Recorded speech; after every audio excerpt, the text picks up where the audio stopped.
In Dungeons & Dragons 5th edition, the Worg is typically described as a large wolf-like monstrosity that delights in killing and devouring creatures weaker than itself. They were known to be raised by goblins as mounts and hunting partners, but were sometimes known to turn on their riders and trainers if their hunger was not being properly sated. The Worg has an AC of 13 and 26 hit points, as well as a walking speed of 50 feet. They have a +3 to strength, a +1 to dex, a +1 to constitution, a -2 to intellect, a 0 to wisdom, and a -1 in charisma.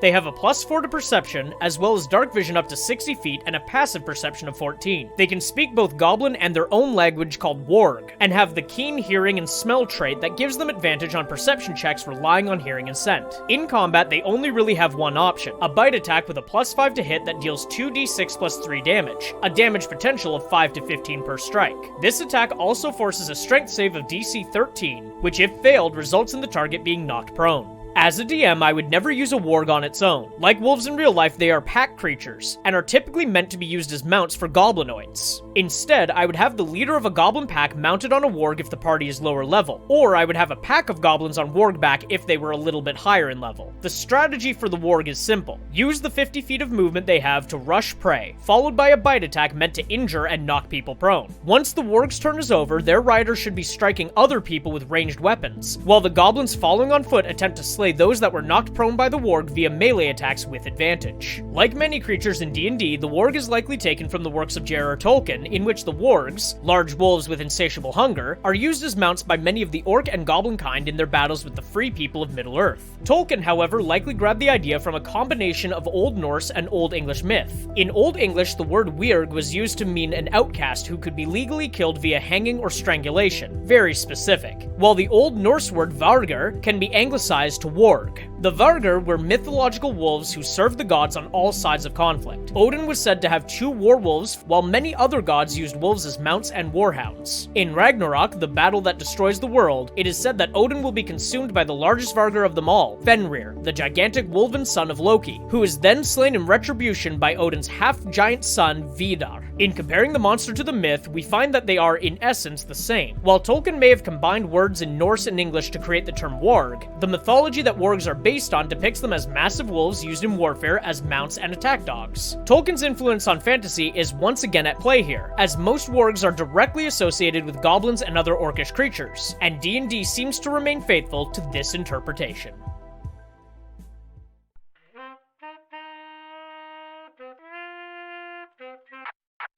If you enjoyed that video, please leave a like and comment below, and consider subscribing to the channel. You can also join the Patreon for $1 a month to access videos days before they're posted here, as well as other exclusive stuff like short stories, videos, and more.